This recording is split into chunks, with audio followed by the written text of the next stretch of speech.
desarrollo y crecimiento craneofacial deriva de una serie de procesos morfogénicos durante la etapa intrauterina y también después del nacimiento.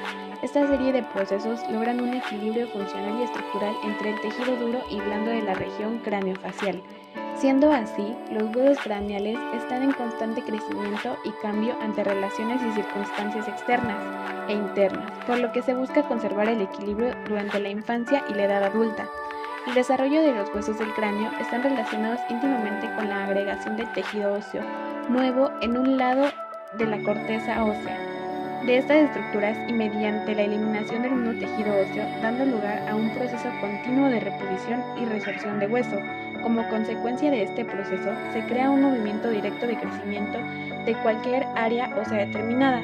El fenómeno general del crecimiento y desarrollo craneofacial presenta funciones generales: ubicar, diseñar y construir cada uno de los huesos del cráneo y de todas sus partes, de tal modo que puedan llevar a cabo sus múltiples funciones al conformar el macizo craneofacial. Al hablar sobre el desarrollo craneofacial se debe tomar en cuenta el periodo embrionario como el periodo postnatal de los diferentes huesos del cráneo, los cuales derivan de las células de la cresta neural y del tejido mesodérmico paraxial, generando la formación del neurocráneo, la cara y el aparato de masticación.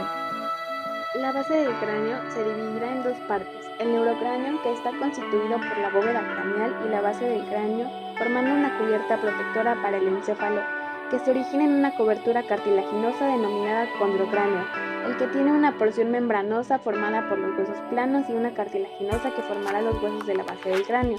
El viscerocráneo constituirá el esqueleto de la cara, que a su vez dará origen al sistema estomatognático facial, que se origina de los arcos faringeos y del proceso frontonasal, dando lugar a la musculatura oromasticatoria y facial, maxilares, mandíbula y demás huesos de la cara.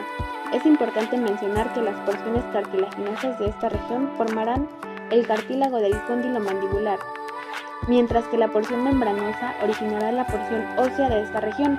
El aparato masticatorio es originado de la lámina dental del ectodermo y de la papila dental de la cresta neural. Dará origen al hueso alveolar, dientes y el sistema de soporte correspondiente. Después de la constante diferenciación y desarrollo de los huesos craneofaciales al momento del nacimiento, los huesos planos del cráneo están separados entre sí por vetas angostas de tejido conectivo, las suturas, que en estos sitios donde se encuentran más de dos huesos son anchas y se denominan fontanelas. La más notable de todas las fontanelas es la fontanela anterior o frontal, que se encuentra en la unión de los huesos parietales y frontales.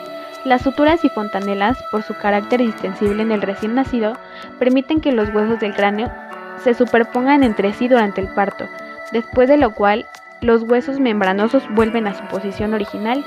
Aproximadamente en el segundo mes de vida intrauterina se observa un aumento de la densidad del mesénquima, diferenciándose en cartílago hielino del condrocráneo.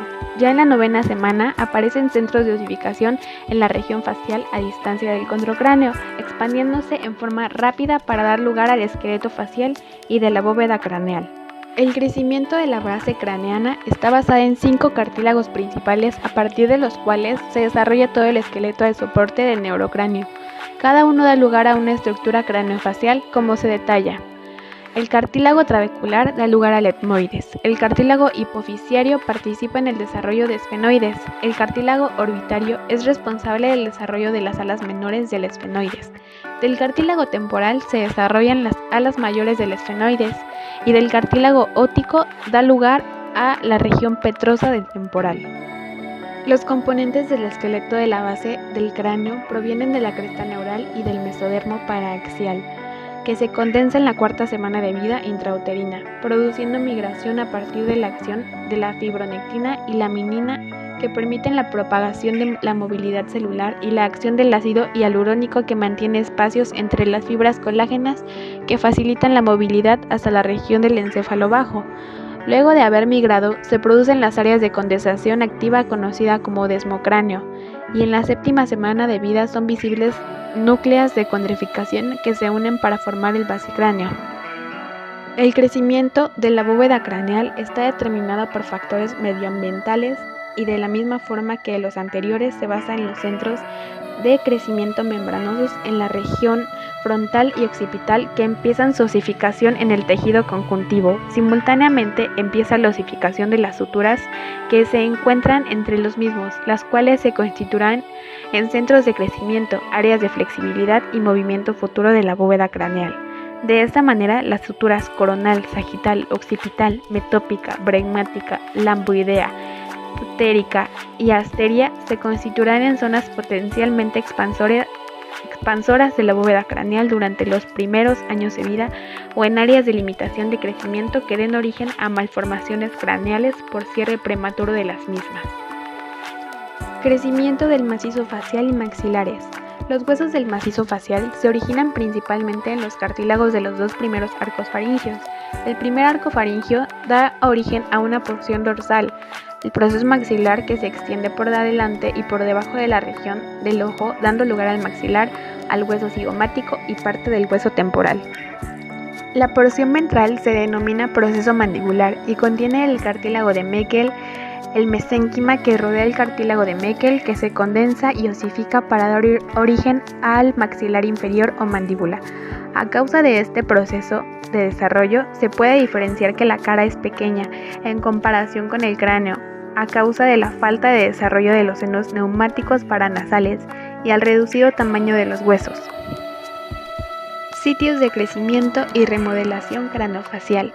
La remodelación es una parte fundamental del crecimiento. Un hueso tiene que remodelarse durante el crecimiento, ya que sus partes regionales se desplazan, produciéndose un movimiento en cada hueso, reubicándolos de un sitio a otro, conforme todo el hueso aumenta de tamaño. Este proceso de movimiento continuo requiere cambios secuenciales de remodelación en la morfología y tamaño de cada zona. A tal movimiento progresivo secuencial de las partes conforme el hueso se agranda recibe el nombre de reubicación, que llega a ser el fundamento de la remodelación.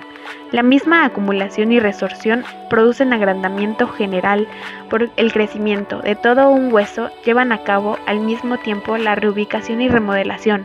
Por lo tanto, el crecimiento y la remodelación son partes inseparables del mismo fenómeno real, dejando en claro el por qué casi la mitad de cualquier hueso debe presentar una superficie externa perióstica de resorción, conforme aumenta el tamaño del hueso. La razón es que el hueso no aumenta de tamaño de manera simétrica mediante la acumulación uniforme de hueso nuevo sobre todas las superficies externas. El conjunto de tejidos blandos que rodea a los huesos determina el ritmo del proceso de remodelación de crecimiento, y las funciones son: agrandar de manera progresiva cada hueso de forma completa, reubicar el modo secuencial cada una de las partes del hueso completo, modificar el hueso para el futuro desarrollo de sus diversas funciones de acuerdo con las acciones fisiológicas aplicadas sobre el mismo, efectuar ajustes estructurales regionales para así lograr una correcta adaptación para futuros cambios intrínsecos y extrínsecos durante el crecimiento.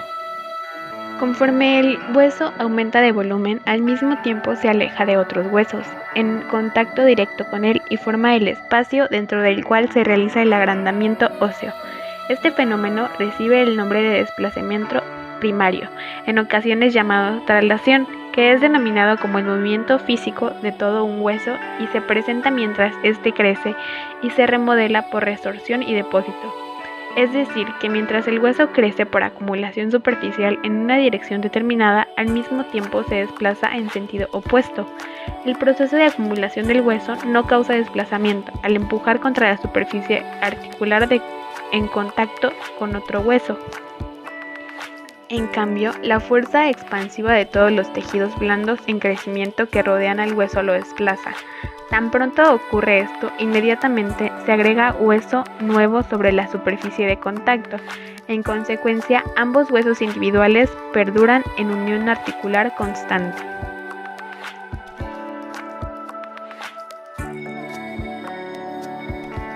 El plano inclinado es un aparato activo que actúa como extensión de los incisivos inferiores para dirigir la erupción de uno o más incisivos superiores, produciendo un movimiento vestibular de sus coronas.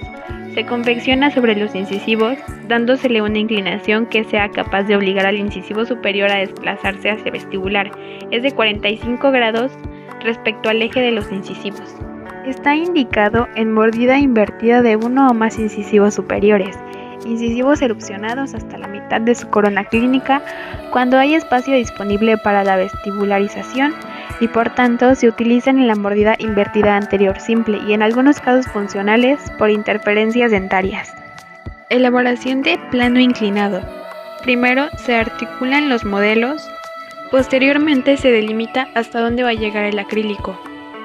Se procede a poner separador de yeso y se prepara el acrílico.